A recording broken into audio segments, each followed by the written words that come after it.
പോയി ശാഖയെടുത്തു. അശ്വിനേട്ടൻ നമ്മളോട് പറഞ്ഞിട്ടുണ്ട് ശാഖ മുടക്കരുതെന്ന്. ശാഖ മുടക്കിക്കൂടാ. സംഘസ്ഥാനിൽ അന്ന് പോലും ശാഖ മുടക്കാതെ സംഘസ്ഥാന ശാഖ എടുത്ത് ഇന്നും ആ ശാഖ മുടങ്ങിയിട്ടില്ല. ഇങ്ങനെ മുടങ്ങാതെ നടക്കുന്ന നിരവധി ശാഖകൾ, അത്തരം ശാഖകൾ സംഘത്തിന്റെ കേന്ദ്രങ്ങളാക്കി ജീവൻ കൊടുത്തു തന്നെ, പ്രാണൻ കൊടുത്തു തന്നെ ചില കേന്ദ്രങ്ങൾ മാർക്സിസ്റ്റ് പാർട്ടിയുടെ ഏത് ശക്തി ഉപയോഗിച്ചാൽ അവർക്ക് പ്രവേശിക്കാൻ കഴിയാത്ത ചില നെടുങ്കോട്ടകൾ അവിടെ നമ്മൾ ഉണ്ടാക്കിയിട്ടുണ്ട്. അവരെന്ത് തരത്തിലുള്ള പ്രവർത്തനം നടത്തിയാലും അവിടെ പ്രവേശിക്കാൻ കഴിയില്ല. മാർക്സിസ്റ്റുകാരും നമ്മളും ഉള്ള ചില സ്ഥലങ്ങളുണ്ട്. അവിടെയും നമ്മൾ ഫൈറ്റ് ചെയ്ത് തന്നെ ശാഖ നിലനിർത്തുന്നുണ്ട്. പക്ഷെ ചില സ്ഥലങ്ങൾ, അത്തരം സ്ഥലങ്ങളിലാണ് മാർക്സിസ്റ്റ് പാർട്ടിക്ക് മൃഗീയ ഭൂരിപക്ഷമുള്ള ചില സ്ഥലങ്ങൾ. ആ സ്ഥലങ്ങളിൽ നമ്മുടെ ശാഖാപ്രവർത്തനം അവർ സമ്മതിക്കുന്നില്ല. നമുക്ക് സ്വയംസേവന്മാരുണ്ട്. ശാഖയെടുക്കാൻ അവർ തയ്യാറുമാണ്. ശാഖയ്ക്ക് പോകുമ്പോ ശാഖയെടുത്താൽ അവരുടെ വീട് തകർക്കപ്പെടും, അവരുടെ വീട്ടുകാർ ആക്രമിക്കപ്പെടും, ശാഖ ആക്രമിക്കപ്പെടും, ഈ സ്വയംസേവന്റെ ജീവൻ നഷ്ടപ്പെടും. കഴിഞ്ഞ ദിവസം തലശ്ശേരി താലൂക്കിൽ അത്തരം സ്ഥലങ്ങളിലെ സ്വയംസേവന്മാരുടെ ഒരു ബൈഠക്ക് വിളിച്ചു.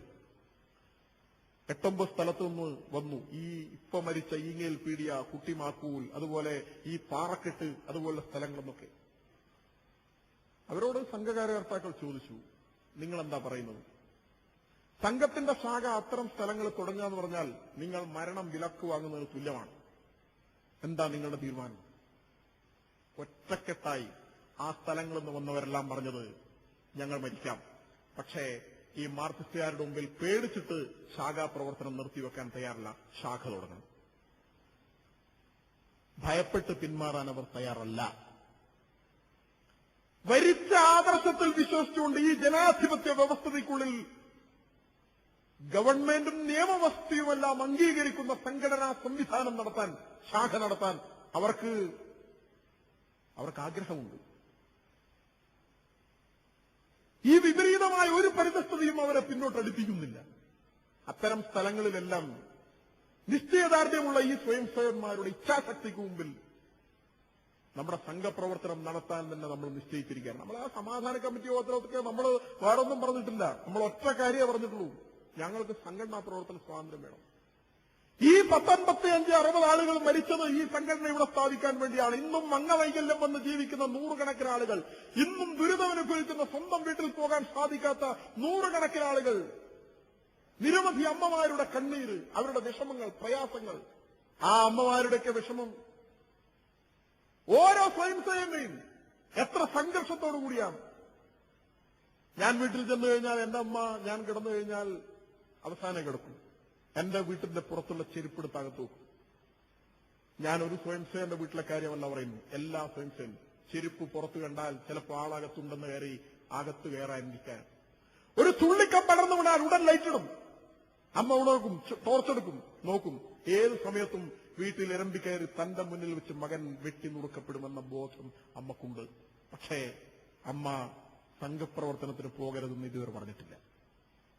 വീട്ടിൽ നിന്ന് ഇറങ്ങുന്ന സമയത്ത് അമ്മ വളരെ വളരെ ദൂരെ വരെ ഇങ്ങനെ നോക്കി നിൽക്കും. ഒരുപക്ഷെ അപ്പക്കറിയാം ഇന്ന് രാത്രി തിരിച്ചു വരുന്നത് ചേതനയേറ്റ മകന്റെ ശരീരമായി, പക്ഷെ പോകരുതെന്ന് പറഞ്ഞിട്ടില്ല. അവിടുത്തെ അമ്മമാർ, സഹോദരിമാർ ഈ വിപരീതമായ പരിതസ്ഥിതികൾക്കിടയിലെല്ലാം തങ്ങളുടെ മക്കൾ സംഘ സ്വയംസേവകരായിപ്പോയി എന്നുള്ളതിന് അവരെ കുറ്റപ്പെടുത്തുന്നില്ല. അവർ നടത്തുന്നത് ഈശ്വരീയമായ ഒരു പോരാട്ടമാണെന്ന് അവർക്കറിയാം. അവരത് ഉൾക്കൊണ്ടു. അതുകൊണ്ട് ചില സ്ഥലങ്ങളിൽ പോരാട്ടം നടത്തുമ്പോ ഞാൻ തുറന്നു പറയുകയാണ്, ഒരുപക്ഷെ സ്വയംസേവന്മാർക്ക് ആയുധത്തിന്റെ കുറവുണ്ടെങ്കിൽ വീട്ടിൽ നിന്ന്, അടുക്കളയിൽ നിന്ന് ആയുധമെടുത്ത് അവരുടെ കൂടെ ചേരാൻ പോലും ഈ പോരാട്ടത്തിനിടയിൽ അമ്മമാർ തയ്യാറായിട്ടുണ്ടെന്ന് പറഞ്ഞാൽ പഴയ വീരാങ്കനമാരുടെ, ഉണ്ണിയാർച്ചമാരുടെയൊക്കെ പാരമ്പര്യം ഇപ്പോഴും സിരകളിൽ കൊണ്ടു നടക്കുന്ന അമ്മമാർ അത്ര പോലും ത്യാഗവും ത്യാഗമനസ്ഥിതിയുമെല്ലാം പ്രകടിപ്പിക്കാൻ തയ്യാറാവുന്നുവെന്ന് വന്നാൽ അവിടുത്തെ സ്വയം സേവനരെ സംബന്ധിച്ചിടത്തോളം പിന്നോട്ട് പോകേണ്ട ഒരു സാഹചര്യവും അവിടെ നിലവില്ല.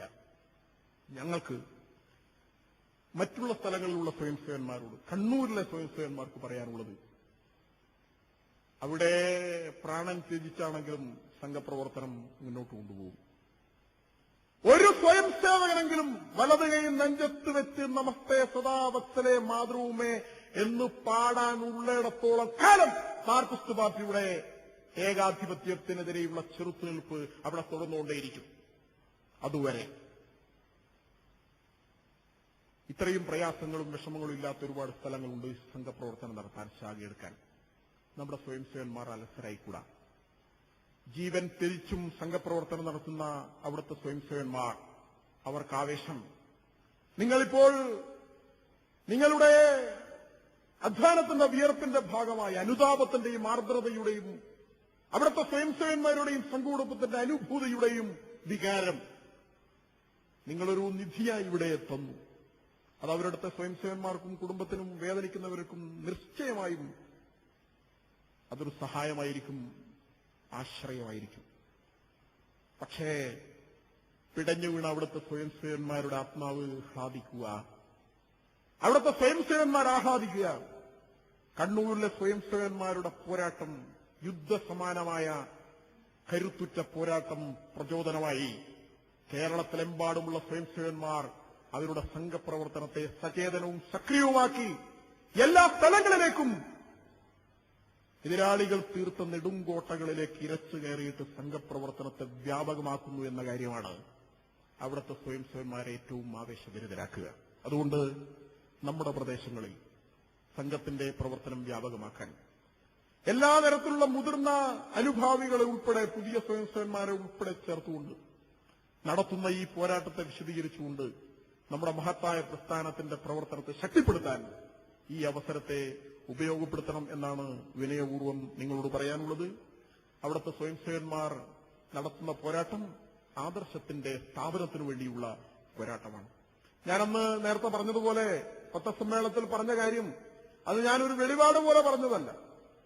അവിടുത്തെ കാര്യകർത്താക്കൾ ഇരുന്നിട്ട് ആ സമയത്ത് ഡൽഹിയിൽ ആക്രമണം നടക്കുന്നു എന്ന് അറിഞ്ഞു. നേരത്തെ പറഞ്ഞ പോലെ വളരെ ആഹ്ലാദമുണ്ടായി. പക്ഷേ കാര്യകർത്താക്കളെല്ലാം പറഞ്ഞു, പക്ഷേ നമുക്ക് പുലിമടയിൽ തന്നെ നേരിടണം, നേരിട്ട് പരാജയപ്പെടുത്തണം. ആ നിശ്ചയദാർഢ്യത്തോടു കൂടി തന്നെയാണ് ഞങ്ങൾ സമാധാന യോഗത്തിന് പോയത്. യോഗത്തിന് പോയി വളരെ വ്യക്തമായി തന്നെ ഈ കാര്യം പറഞ്ഞിരുന്നു. മാർക്സിസ്റ്റ് പാർട്ടി ഇപ്പോൾ ഇന്നലത്തെ സമാധാന യോഗത്തിൽ പോലും അവർ പറയുന്നത് RSS ആയുധ പരിശീലനം നിർത്തണമെന്നാണ്. ആയുധ പരിശീലനം, അതാണ് അവർക്ക് ഇപ്പോൾ ആവശ്യം. ആയുധ പരിശീലനം എന്ന് പറഞ്ഞാൽ അതിന്റെ അർത്ഥം ശാഖയാണ് അവർക്ക് തലവേദന. അത് നിർത്തണമെന്നാണ്. നിർത്തിയില്ലെങ്കിൽ നിർത്തിക്കുമെന്നാണ് അവരുടെ വെല്ലുവിളി. സമാധാന യോഗത്തിൽ നിർത്തിക്കുമെന്ന് പറഞ്ഞില്ല, അധികൃതരോട് നിർത്തണമെന്ന് പറഞ്ഞു, അല്ലെങ്കിൽ ജനങ്ങൾ പ്രതിരോധിക്കുമെന്ന് പറഞ്ഞു. വളരെ ശക്തമായി തന്നെ അവരോട് പറയേണ്ടി വന്നു. CPM-ന്റെ ജില്ലാ സെക്രട്ടറി ഇപ്പോൾ RSSന്റെ പ്രവർത്തനം നിർത്തിക്കുമെന്നാണ് പറഞ്ഞത്. RSSന്റെ പ്രവർത്തനവും ശാഖയും നിർത്തിക്കാൻ വേണ്ടി CPM അല്ല, ഇവിടെ സാക്ഷാൽ നെഹ്റുവും ഇന്ദിരാഗാന്ധിയും ശ്രമിച്ചിട്ട് പോലും RSSന്റെ പ്രവർത്തനം നിർത്തിക്കാൻ കഴിഞ്ഞിട്ടില്ല. ഇനിയല്ലേ ഇവിടെ CPM-ന്റെ ജില്ലാ സെക്രട്ടറി പറഞ്ഞിട്ട് ശാഖ നിർത്താൻ എന്ന് വളരെ ശക്തമായി തന്നെ പറയേണ്ടി വന്നു. വലിയൊരു പോരാട്ടം ശാഖാ പ്രവർത്തനം നിലനിർത്താൻ വേണ്ടി നടത്തേണ്ടി വരും. ആ പോരാട്ടത്തിനുള്ള എല്ലാ തരത്തിലുള്ള പിന്തുണയും എല്ലാ സ്വയം സേവന്മാരുടെയും സംഘബന്ധുക്കളുടെയും ഭാഗത്തു നിന്നുണ്ടാകണം എന്ന് വിനയപൂർവ്വം അഭ്യർത്ഥിക്കുകയാണ്. കണ്ണൂരിൽ നടക്കുന്ന മാർക്സിസ്റ്റ് ക്രൂരതയുടെ ഒരു ചെറിയ രേഖാചിത്രം മാത്രമാണ് എനിക്ക് അവതരിപ്പിക്കാൻ സാധിച്ചത്. കടലിന്റെ മേലെയുള്ള മഞ്ഞുമലയുടെ ഒരറ്റം മാത്രമാണ് നിങ്ങൾ കണ്ടത്. ഇതിനേക്കാൾ എത്രയോ ക്രൂരതയുള്ള, ഇതിനേക്കാൾ എത്രയോ മൃഗീയമായ ഒരുപാട് സംഭവങ്ങൾ ഓരോരോ ഗ്രാമത്തിലും മാർക്സിസ്റ്റുകാർ അടിച്ചേൽപ്പിക്കുന്നുണ്ട്. നമുക്ക് മാത്രമല്ല, എല്ലാവർക്കും, CPM-നെ എതിർക്കുന്ന എല്ലാവർക്കും, എല്ലാ രാഷ്ട്രീയക്കാർക്കും, ഗാന്ധിയൻ സംഘം എല്ലാവർക്കും അവരുടെ ഈ പീഡനം ഏറ്റുവാങ്ങേണ്ടി വരുന്നുണ്ട്. പക്ഷെ ആത്യന്തികമായി സത്യം ജയിക്കുമെന്നും ധർമ്മം ജയിക്കുമെന്നും ഈ എല്ലാ തരത്തിലുള്ള രാക്ഷസീയതയും നിലംപൊത്തുമെന്നും എല്ലാ കോട്ടകളും തകർക്കപ്പെടുമെന്നുള്ള ഉറച്ച വിശ്വാസത്തോടുകൂടി ഞങ്ങൾ മുന്നോട്ട് പോകുമ്പോൾ എല്ലാവരുടെയും പിന്തുണയുണ്ടാകണം എന്ന വിനയപൂർവ്വം അഭ്യർത്ഥിച്ചുകൊണ്ട് ഞാൻ എന്റെ വാക്കുകൾ ഉപസംഹരിക്കുന്നു. ഇവിടെ നൽകിയ നിധി സമാഹരണത്തിനു വേണ്ടി, അതുപോലെ തന്നെ ഇതിന്റെ പ്രവർത്തനത്തിനു വേണ്ടി വലിയ തരത്തിലുള്ള ആഹ്വാനം